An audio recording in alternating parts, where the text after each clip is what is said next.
wa ala alihi wa sahbihi wa man walah.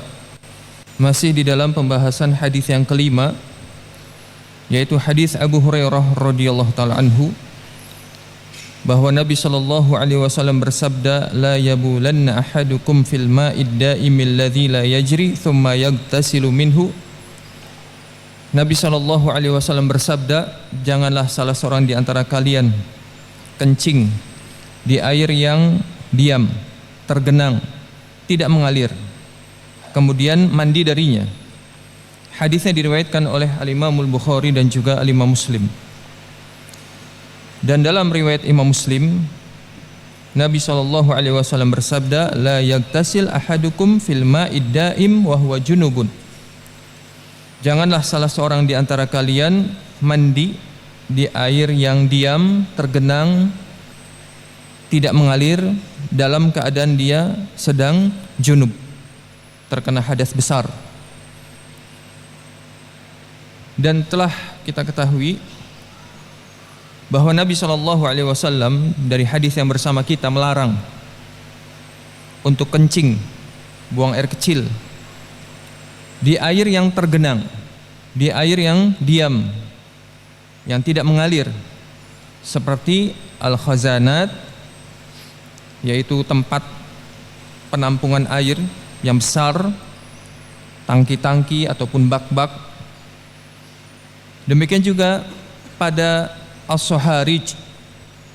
As-soharij itu bisa dimaknakan dengan haud, telaga. Yajtami'u fihil ma', yang air tersebut berkumpul di tempat itu. Demikian juga termasuk di antaranya tempat genangan-genangan air yang tidak mengalir adalah gudron. Ya, gudron adalah, atau diartikan, di antara artinya adalah genangan-genangan air seperti di hutan, yang biasa ada di hutan itu rawa-rawa atau yang sejenis dengannya, atau empang di situ. Demikian juga tempat yang tergenang di situ yang tidak mengalir air tersebut adalah al-mawarid, yaitu sumber air, di mana air tersebut berkumpul di situ yang keluar dari dalam bumi, sehingga dilarang seseorang untuk buang air kecil di situ, di tempat-tempat air tersebut yang manusia banyak menggunakan, memanfaatkan air di tempat tersebut untuk minum atau untuk kebutuhan-kebutuhan lainnya. Agar tidak mengotori ya tempat-tempat air tersebut, tidak membuatnya jijik, ya, tidak membuatnya jijik, tidak membuatnya kotor. Li'anna hadhil fadalat al-qadhirah sababun fintisharil amrad al-fattakah. Karena kotoran-kotoran yang akan masuk ke dalam air tersebut di tempat-tempat tadi bisa menyebabkan tercemarnya air tersebut, sehingga tersebar luaslah penyakit-penyakit yang fattakah, penyakit-penyakit yang mematikan, yang membahayakan. Ini adalah di antara hikmah agar air yang tadinya bersih, yang tergenang tadi ya di tempat-tempat tersebut ya, agar tetap bersih, agar manusia bisa menggunakan dan memanfaatkannya untuk kebutuhan-kebutuhan mereka. Tetapi di saat dikotori dengan seseorang buang air kecil di situ, terlebih lagi buang air besar, ini larangannya lebih dahsyat lagi, lebih besar lagi. Kemudian kata Syekh Al-Bassam atau Syekh Abdullah Al-Bassam rahimahullah ta'ala, kama naha 'anil iktisal bi ghamsil jism aw ba'dihi fil ma'il ladzi la yajri. Sebagaimana Nabi SAW melarang seseorang untuk mandi dengan mencelupkan anggota badannya atau sebagiannya di air yang tidak mengalir tersebut, hatta la yukrihahu wa yuwassikhahu ala ghairihi, supaya tidak membuat jijik air tersebut, tidak mengotorinya. Karena dengan seseorang itu nyemplung di situ ya, mencelupkan diri di tempat penampungan air atau misalkan di mata air tersebut ya. Ketika seseorang mandi di situ, maka tentunya di situ akan ada akibatnya. Menjadi kotor air tersebut yang tadinya jernih, kemudian akhirnya menjadi berubah warnanya dengan lumpur, dengan tanah yang ada di situ misalkan. Sehingga membuat jijik seseorang untuk memanfaatkan air tersebut. Ya. Tetapi kata beliau, bal yatanawalu minhu tanawulan. Tetapi sebaiknya seseorang untuk bisa memanfaatkan air tersebut dengan tanawul, dengan menciduknya, ya, tidak mencelupkan diri ke dalamnya. Mengambil air tersebut digunakan untuk mandi, ya, dengan menciduknya. Wa idza kana al-muqtasil junuban fannahyu asyad. Dan apabila orang yang mandi tadi dalam keadaan sedang junub, terkena hadas besar, maka larangannya lebih besar lagi. Fa in kana al-ma jariyan fala ba'sa min al-iktisal fihi wa tabawul ma'a anal ahsan tajnibuhu al-baul li'adamil fa'idati fi dhalik wa khasyat at-talwith wa dharar al-ghair. Kemudian kata beliau rahimahullah, apabila airnya dalam keadaan mengalir, ya, airnya mengalir, tidak tergenang, maka tidak mengapa seseorang mandi. Ya. Tidak mengapa seseorang mandi di dalamnya. Wat tabawul, demikian juga buang air kecil di situ. Kalau airnya mengalir, seperti apa? Sungai yang mengalir airnya. Tetapi yang ahsan adalah untuk meninggalkannya. Yang ahsan, yang lebih baik adalah untuk meninggalkannya. Karena tidak ada faedah di situ. Dan juga kekhawatiran dengan seseorang buang air kecil di situ, itu bisa mencemari, ya, air tersebut dan memberikan dampak mudarat kepada orang lain. Jadi ahsan, lebih baik untuk meninggalkannya.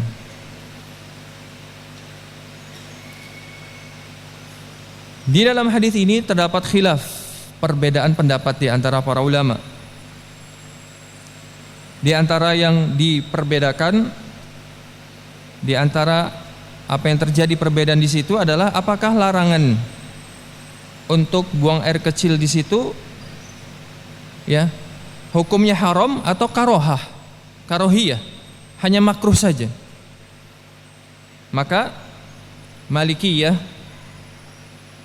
itu berpendapat bahwa hukumnya makruh, ya, hukumnya makruh. Demikian juga mazhab Malikiyah,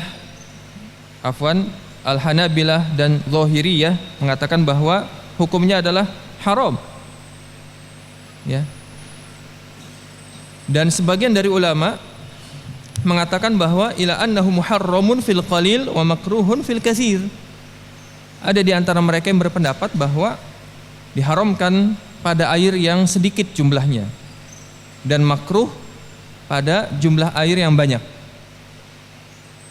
Tetapi kata Syekh Abdullah Al-Ubassam rahimahullah ta'ala, bahwa zahir dari larangan tersebut adalah haram pada jumlah air yang sedikit, demikian juga jumlah air yang banyak. Jadi tidak dibedakan dengan jumlah. Akan tetapi kata beliau, lakin yukhassu min dzalikal miyah al-mustabharah bittifaqil ulama. Tetapi dikhususkan di dalam permasalahan ini adalah air yang di situ terdapat pada tempat yang sangat luas, al-mustabharah, seperti danau. Ya. Danau sangat luasnya. Airnya sangat berlimpah ruah. Disebut juga dengan laut kecil. Dan ini adalah ittifaq al-ulama. yakni para ulama bersepakat ya bahwasanya kalau air tersebut jumlahnya sangat berlimpah, al-mustabharah, seperti lautan ataupun yang di bawahnya, danau-danau, maka di situ dikhususkan. Kemudian mereka juga, para ulama, berbeda pendapat tentang air yang dikencingi di tempat tersebut. Apakah air tersebut tetap suci ataukah najis? Adapun kalau seandainya air tersebut berubah dengan sebab najis, maka ijma ya menyatakan bahwasanya air tersebut najis, ya, menyebutkan bahwa najisnya air tersebut kalau berubah dengan sebab najis yang masuk ke dalamnya. Qalilan kana au katsira, sama saja jumlahnya sedikit ataupun banyak airnya. Ketika berubah salah satu dari sifat air yang suci, ya, berubah salah satunya dari warnanya atau rasanya atau baunya. Kalau salah satunya sudah berubah dengan sebab kemasukan najis tersebut, ya, maka otomatis air tersebut menjadi najis.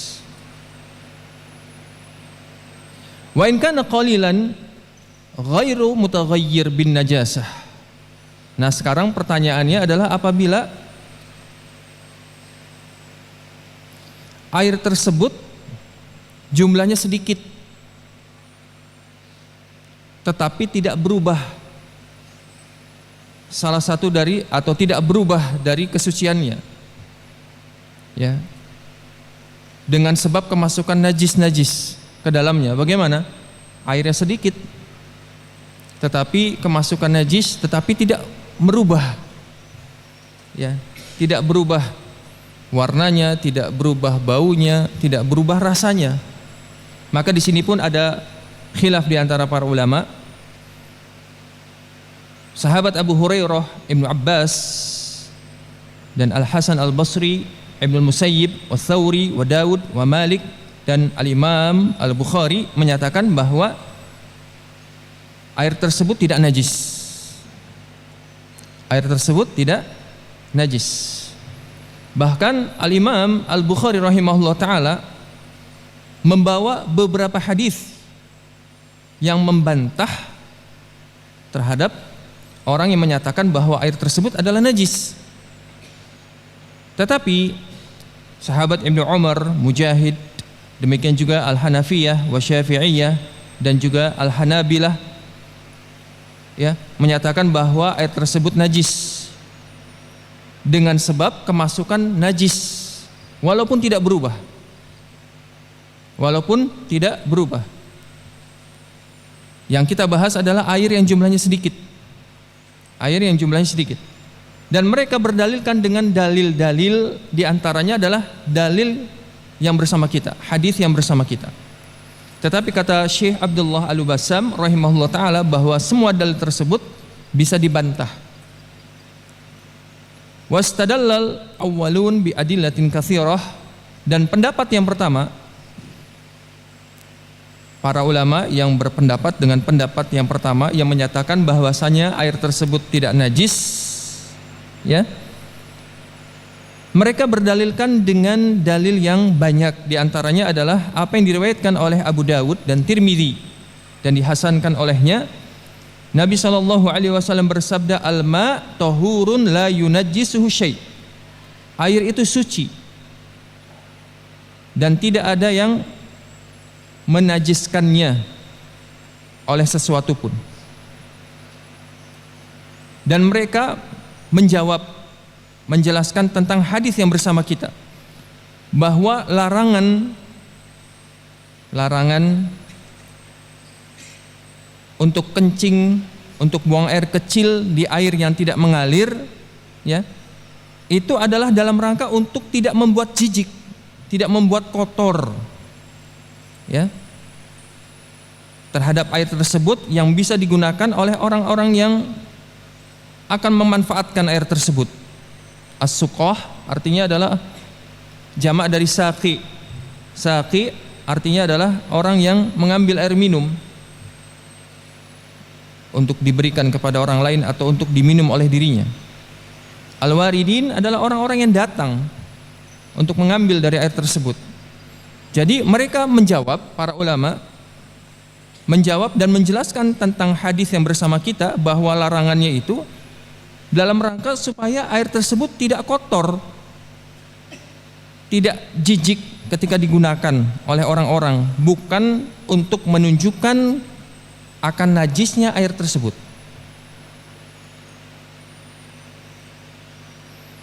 Dan yang benar, kata Syekh Al-Bassam rahimahullah ta'ala, bahwa yang benar adalah pendapat yang pertama.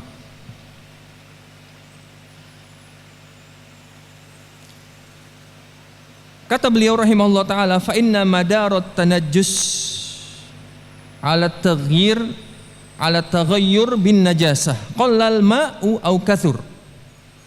Karena poros atau sebab najisnya adalah berubahnya sifat air tersebut dengan sebab najis. Kalau seandainya sifat air tersebut tidak berubah dengan sebab kemasukan najis, ya tentunya tidak kemudian air tersebut menjadi najis. Tetapi kalau berubah salah satu dari sifat air tersebut, maka otomatis menjadi najis. Qalla al-ma'u au kathur, sama saja airnya jumlahnya sedikit ataupun banyak. Ya. Jadi pendapat yang pertama ya mengatakan kalau tidak berubah sifat airnya, maka air tersebut tidak najis walaupun kemasukan najis. Walaupun kemasukan najis, ya. Dan ini adalah pendapat yang dipilih oleh Syekhul Islam Ibnu Taimiyah rahimahullahu taala, dan disebutkan oleh Syekh Abdullah Al-Bassam rahimahullahu taala, wa min hadza na'lam anna ar-rajih aidan tahuriyatul ma al-muqtasalu fihi minal janabah. Dan di sini pun kita mengetahui bahwa yang rajih juga bahwasanya sucinya air al-muqtasalu, ya, sucinya air yang digunakan oleh seseorang karena janabah,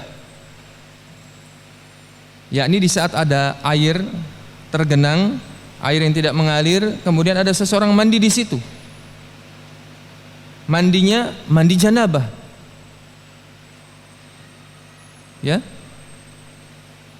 mandinya mandi janabah, maka kata beliau rahimahullah ta'ala bahwa air tersebut tetap suci. Air tersebut tetap suci. Wa in qalla, walaupun air tersebut sedikit jumlahnya. Ketika ada bak air, kemudian seseorang masuk nyemplung ke dalamnya, mencelupkan dirinya di situ, mandi janabah, ya, maka kata beliau bahwa air tersebut tetap suci. Tetap suci.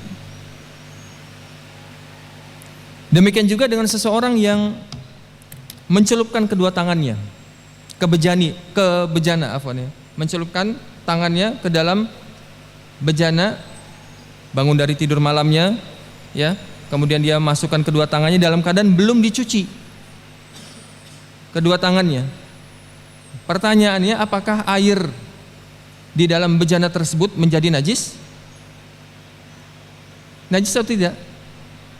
Tidak, ya, tidak najis. Di dalam hadis yang sudah kita lewati, bahwasanya seseorang yang bangun dari tidurnya agar dia mencuci kedua tangannya, dan sebagaimana sudah kita lewati, bahwasanya hukumnya adalah wajib. Hukumnya adalah wajib. Tetapi pertanyaannya, di saat seseorang bangun dari tidur malamnya, kemudian dia lupa, langsung memasukkan kedua tangannya ke dalam bejana. Pertanyaannya, air dalam bejana tersebut kemudian najis atau tidak? Jawabannya tidak. Boleh digunakan? Boleh, suci airnya.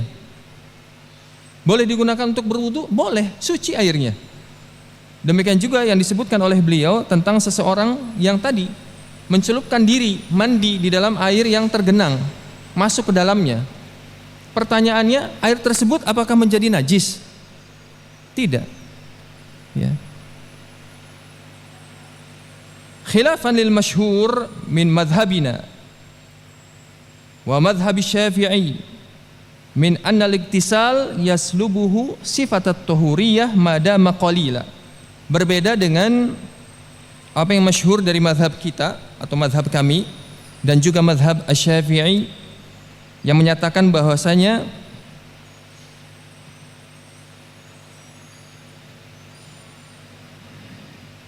dengan sebab mandi, ya, dengan sebab mandi mencelupkan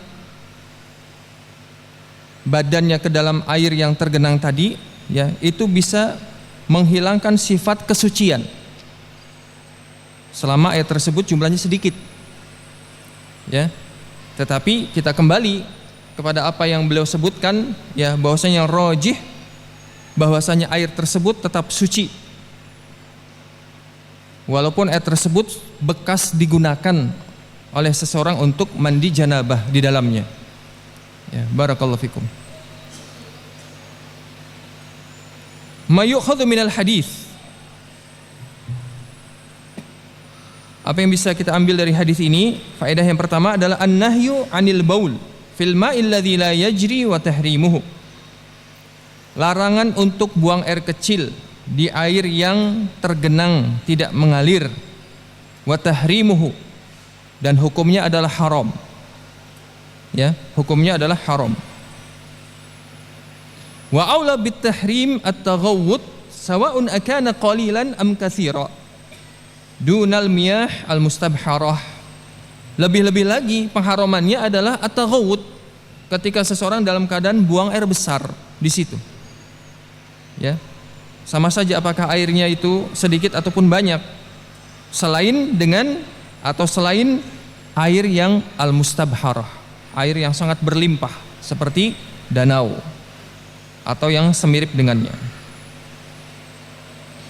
Fa inna ma'ahu la yatanajjas bimujarradil mulaqah. Karena air tersebut, air yang terdapat di danau ataupun tempat yang airnya sangat berlimpah tersebut tidak menjadi najis dengan sebab masuknya najis ke situ.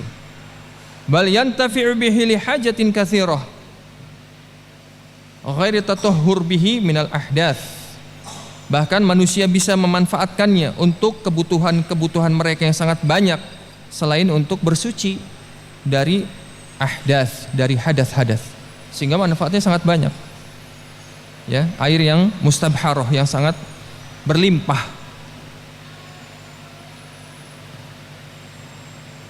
Taib naktafi bihadzal qadar. Insyaallah kita akan lanjutkan pada pertemuan berikutnya. Subhanakallah bihamdik asyhadu an la ilaha illa anta astaghfiruka wa atubu ilaik. Wassalamualaikum warahmatullahi wabarakatuh.